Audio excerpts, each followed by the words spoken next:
ہمارے ساتھ اس وقت ایک کالر ہیں، ان سے بات کرتے ہیں۔ السلام علیکم۔ وعلیکم السلام ورحمۃ اللہ، جی فرمائیے۔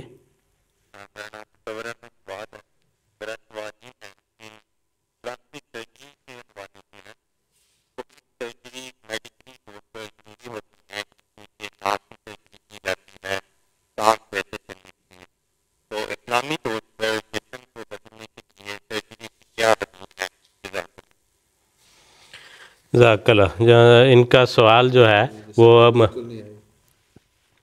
مجھے جو ایئر بیک ہے اس میں کچھ میں جو ہے وہ سن سکا ہوں ان کی، اگر وہاں پہ اتنی اگر کلیئر آواز نہیں آئی۔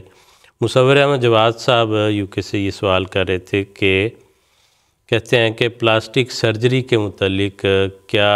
احکامات ہیں، کس حد تک یہ جائز ہے؟ اگر کوئی ضروری پلاسٹک سرجری ہے جس میں کوئی علاج کی غرض کی ہے، ایک حصہ وہ ہے، دوسرا وہ ہے کہ اگر صرف خوبصورتی کی غرض سے وہ کرنی ہو۔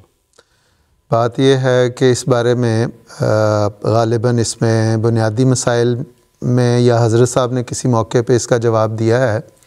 کہ اگر تو کسی علاج کی خاطر ہے اور وہ ناگزیر ہے، کوئی بیماری ہے جس کو ٹھیک کرنے کے لیے، کوئی ایکسیڈنٹ ہو گیا، چہرہ بگڑ گیا، اس کو پلاسٹک سرجری سے ٹھیک کیا جا سکتا ہے تو کوئی حرج کی بات نہیں۔ لیکن صرف اس وجہ سے کہ اپنے جو اللہ تعالیٰ نے انسان کو جو اعضاء دیے ہیں ان میں تبدیلی کی جائے، ان کو چھیڑ چھاڑ کر کے اس کو تبدیل کرنے کی کوشش اور زیادہ خوبصورتی اور حسن کے حصول کے لیے کیا جائے، تو یہ سب لغویات ہیں، ان کی اسلام میں اجازت نہیں ہے۔ تو صرف اگر کوئی ضروری اور ناگزیر ہے، علاج ہے کی خاطر ہے تو ٹھیک ہے، ادروائز جو ورنہ تو انسان کسی جگہ پہ بھی کھڑا نہیں ہوگا، آگے سے آگے بڑھتا چلا جائے گا اور اس کے نتیجے میں پھر کئی مسائل بھی پیدا ہوتے ہیں۔ تو اس لیے جو اللہ تعالیٰ نے جس پہ جو چیز دی ہے اسی پہ انسان کو قناعت اختیار کرنی چاہیے۔ تو اس میں حضرت صاحب نے فرمایا کہ جہاں تک ظاہری صحت کا سوال ہے اور ایسی ضرورت ہے کہ جہاں کسی حد تک بہتری لائی جا سکتی ہے تو وہاں کاسمیٹکس کا استعمال کیا جا سکتا ہے۔ اگر لڑکیوں کے لیے ہے کہ اس سے ان کو اچھے رشتے مل جائیں، یا اگر کسی کا کوئی ایکسیڈنٹ ہو گیا ہے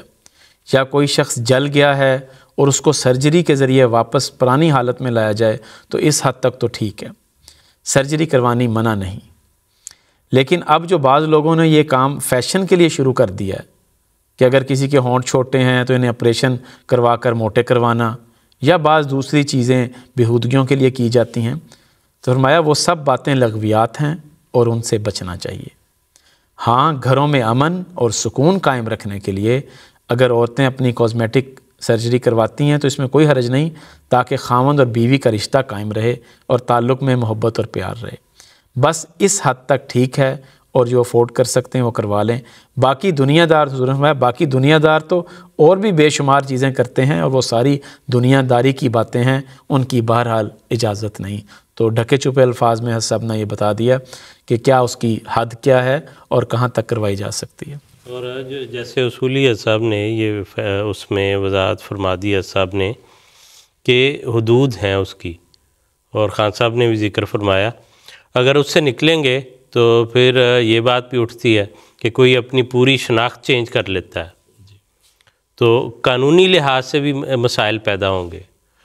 اب پہچان کے لیے ایک بڑا ایڈوانس سسٹم انہوں نے رکھا ہے کہ آنکھوں کے رنگ سے پہچانتے ہیں، وہ ایسی بھی ٹیکنالوجی ہے کہ آنکھوں کا رنگ بھی تبدیل ہو جاتا ہے، تو اس کی کوئی لمٹ نہیں ہوگی۔ اور اس سے پھر مسائل جو ہیں اگر غیر ضروری طور پہ اس کو روا رکھا جائے تو اس سے بہت سے مسائل جو ہیں وہ جنم لے سکتے ہیں۔ مجھے نہیں پتا کہ ملک کی سطح پہ یا عالمی سطح پہ اس کے متعلق قانون سازی کیا ہوئی ہے، اور یہ ضرور ایسا موقع آ جائے گا اور ان کو باقاعدہ ان کو واضح قانون سازی اس کے بارے میں کرنی پڑے گی کہ کس حد تک آپ بدل سکتے ہیں، کس حد تک نہیں بدل سکتے۔ اگر جو ہے وہ چینج ہو جائے گا کہ اس کا فرض کریں اس کی آنکھوں کا کلر بدل گیا، اس کا سکن کلر جو ہے وہ بدل گیا، اس کے کوئی جو ہے پہلے مثلا ہم دیکھتے تھے شناختی کارڈ پہ وہ لکھا ہوتا ہے شناختی علامت کیا ہے، کوئی تل ہے کہ جی نہیں ہے، یہ زخم کا نشان ہے، وہ نیا بنا لے یا اس کو مٹا دے. تو اس لیے اس کو جیسے صاحب نے فرمایا کہ ایک لمیٹڈ حد تک اور اچھے مقاصد کے تحت جو ہے اس حد تک اس کی. اور اس کا دوسرا پہلو بھی بڑا خوبصورت جو عام طور پہ خلفائے سلسلہ ہمیں میک اپ کے حوالے سے بیان کرتے رہے ہیں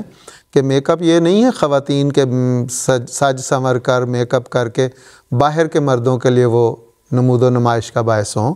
بلکہ میک اپ بھی وہی بہتر ہے جو اپنے گھر اپنے خامد کے لیے کیا جائے. تو اس میں بھی اس خط کا جو آخری حصہ ہے حضرت صاحب کا کہ اگر کوئی افورڈ کر سکتا ہے اور اپنے خامد کی خاطر تاکہ میاں بیوی میں پیار اور محبت اور سکون پیدا ہو، وہ اگر کر سکتا ہے تو کوئی حرج کی بات نہیں ہے. لیکن وہی کہ لغویات میں پڑھ کے اور باہر کے لوگوں کو اپنی خوبصورتی دکھانے کے لیے آج کے معاشرے میں تو جو بظاہر یہی نظر آتا ہے کہ صرف جو بھی خوبصورتی ہے وہ باہر کے لیے ہوتی ہے، اور خاص طور پہ مردوں میں بھی یہ بیماری ہے لیکن خواتین میں زیادہ ہے کہ وہ بن سور کے یہ سوچتی ہیں کہ باہر نکل کے ہم لوگوں کو دکھائیں گے تو زیادہ ہمارے لیے یہ قابل فخر بات ہے، جو کہ اسلام کے نزدیک قابل فخر نہیں ہے بلکہ وہ تو ایک قابل مذمت ہے. ٹھیک ہے، جزاک اللہ خان صاحب.